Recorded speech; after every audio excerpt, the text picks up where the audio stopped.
there's another kind of instinct that you need to be on the lookout for, and this one is a liar. This one is a saboteur. This one is a backbiter. This is the instinct that says, you've had enough. You've given it your best shot. You can stand down. You can back off. You can rest now. Which sets up this problem for all of us. You're never gonna feel like it. It's your job to make yourself do the crap you don't wanna do so you can be everything that you're supposed to be. And you're so damn busy waiting to feel like it. And you're never going to. And that's the problem. There are those of you, you're still immature. When your excitement is up, your effort is up. But when your excitement goes down, your effort goes down. For some of you, you're too seasonal. When you're excited, man, you coming to work the first week, the first month, the first 3 months when you got that job, you were excited, and so you was putting forth effort. You on blade, not you got comfortable, and you're not excited no more. And guess what happened? Your effort has gone down. So do me a favor, get off of that feeling stuff. Get off your excitement. We're not dealing with feelings because feelings go up and down. You don't have to be excited. You made a commitment to that job. Did nobody force you to take that job? You signed your name on the dotted line. And commitment said, I don't care how I feel. I don't care if I'm excited. I don't care if I'm pumped up. I don't care if I'm fired up. You made a commitment. Now it's time to put up. Lazy people do a little work and think they should be winning, but winners work as hard as possible and still worry if they're being lazy. So if you're a winner, you ain't comfortable. Every day I get up and give everything I got to everything I'm a part of simply because this is who I am. Like the only thing I need every day of my life is 86,400 seconds. That's it. Like I don't need some reward. Like the only thing I need is breath in my body and I'm flat out going get it. A person with passion always stands out. The world is so full of average that once you have passion and a sense of energy in your life, it distinguishes you. When you're passionate about something, it isn't reasonable, but you do it anyway. Passion will take you where nothing else will ever take you. It'll give you that decided edge. It'll help you to stand out. When you want to become a diamond, your whole attitude change, your whole mindset, your thinking, your relationships, the decisions that you make, how you spend your time, your energy, all of it changes. See, this is something that you can't be in this business. This business has to be in you. You take advantage of this opportunity. You let everything else go. You eat different. You study different. You practice different. You don't belong at the bottom, and it's time for you to get your butt from down there. It's time for you to stop being comfortable at the bottom. Get your butt up and get to where you're supposed to be. You are a royal priesthood. Get where you belong. Do what you're supposed to do. Live like you're supposed to live.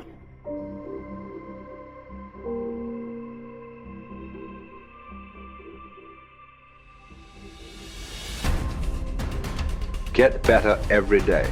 Socrates didn't know much. There wasn't much he held for certain. But he was sure, he said, that we cannot remain as we are. It doesn't matter who you are. It doesn't matter what you've done. Nobody is as good as they could be. Nobody is perfect. Everybody can improve. There are few self-fulfilling prophecies more important or more dangerous than this. If you think you have room to grow, you do, and you will. If you think you're as good as you can be, you're right. You won't get any better. It has been said that Tom Brady, the greatest quarterback in history, the youngest and the oldest to win a Super Bowl, isn't obsessed with winning. That's not what he focuses on. He's obsessed with improving the accuracy of his touchdown passes in the fourth quarter. He's obsessed with getting a little bit faster at releasing the football. He's not willing to stay the same, even though that same is very consistently the best in the league. The process of getting better, that's his drug. That's the dragon he chases. That's how he is able to defy aging and all expectations. The Japanese word for this is kaizen, continual improvement. Always finding something to work on, to make a little progress on. Never being satisfied, always looking to grow. Revolution, transformation, That's what amateurs chase. The pros are after evolution. If the first step is just showing up, committing to doing something each day, then the next step is finding something to focus on getting better at each day. And in this, where cumulative improvement meets compounding returns, we can harness one of the most powerful forces on earth. Think about it. Most people don't even show up. Of the people who do, most don't really push themselves. So to show up and be disciplined about daily improvement. You are the rarest of the rare, and if improvement sounds difficult, how about just making fewer mistakes? This is what Gehrig's manager said about him. The secret to Gehrig's incredible trajectory as an athlete wasn't just his commitment. It was that he never made the same mistake twice. The guy who began his career blowing at least one play per inning improved to one mistake per game, to one per week, to one per month. To err is human. But to err is each day is to become closer to the divine. We not only hold ourselves to a standard, but we ratchet the standard up as we go. Just as with weight training, what we're lifting should be steadily increasing with each subsequent workout. Our unwillingness to be satisfied with our performance, to be done with our progress, is what keeps us from plateauing. It drives us forward. Is it a little discouraging that we never seem to arrive? That our standards rise just out of reach of our abilities? Absolutely not. We move the goalpost so the game doesn't get boring, and more important, so it never ends. Ultimately, this brings us more pleasure and more satisfaction. We reach heights we'd never have been able to see otherwise. Do you want to be rotting or ripening?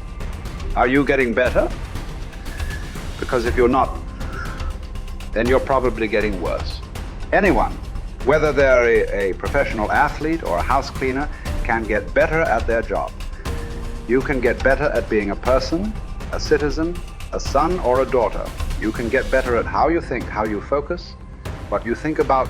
Just as one person delights in improving his farm and another his horse, Epictetus would say, riffing as it happens on Socrates, so I delight in attending to my improvement day by day. He said this as a man who clawed his way out of slavery. He said this from exile. He said this as one of the wisest men in the ancient world. And still, he was focused on how he could get better every day, in every way. One can imagine that for Epictetus, this discipline would have been extremely helpful in those dark times, because it gave him something to focus on, something only he controlled, not his master, not society, not his station in life. But this discipline is also helpful in the good times too, preventing one from getting too cocky or complacent. It doesn't matter what the scoreboard says, or the bank balance, or the sales figures, or the headlines. You know whether you're getting better or worse, whether you're making progress day to day. And if you are, wonderful. If you know there is room for improvement, also wonderful. Either way, your marching orders are the same. Come what may, success or failure, fame or misfortune. A focus on progress lets us look ourselves in the mirror with pride and ignore all the commotion in the background. It's the journey of a lifetime. In fact, that's the way to think about all of this. How much progress could you make if you made just a little each day over the course of an entire life? What might this journey look like? Where might it lead if each bit of progress you made presented both the opportunity and the obligation to make a little more progress, and you seized those opportunities, you lived up to those obligations each and every time? Will you choose to take this journey? Will you continue on, even when you've reached further than you ever thought you could go? Or will you stop there? Are you going to keep practicing? Or have you decided that this is good enough? That you're good enough? Will you remain as you are? Or become what you're capable of? Because once you stop getting better, there's only one direction to go. Do the best you can. The Emperor says in Marguerite Yourcenar's beautiful novel Memoirs of Hadrian, do it over again. Then still improve, even if ever so slightly, those retouches. It's a beautiful irony. You're never content with your progress, and yet you're always content. Because you're making progress. What does it mean to live an infinite life? Clearly, our lives are finite. We're born, we die, we come, we go. But life is infinite. The game of life will continue with us or without us. Which means every single one of us has a choice. We don't get to choose the nature of the game. Life is infinite. We don't even get to choose if we want to play in the game or not. Once you're born, you're in it. We get one choice. Do you want to play with a finite mindset, or do you want to play with an infinite mindset? To play with a finite mindset means waking up every day and say, I'm going to be the best, I'm going to be better than everybody else, I'm going to accumulate more power, more responsibility, more money, whatever it is, whatever your metric is, I'm going to get more than anybody else. Me. And when you die, you take none of it with you. Or we can choose to live our lives with an infinite mindset, which means I'm going to leave this world, this school, in better shape than I found it. It means I'm going to devote my life to see that those around me rise. And we know that we're living with an infinite mindset because our obsession is seeing that we have an impact on the lives of the people around us.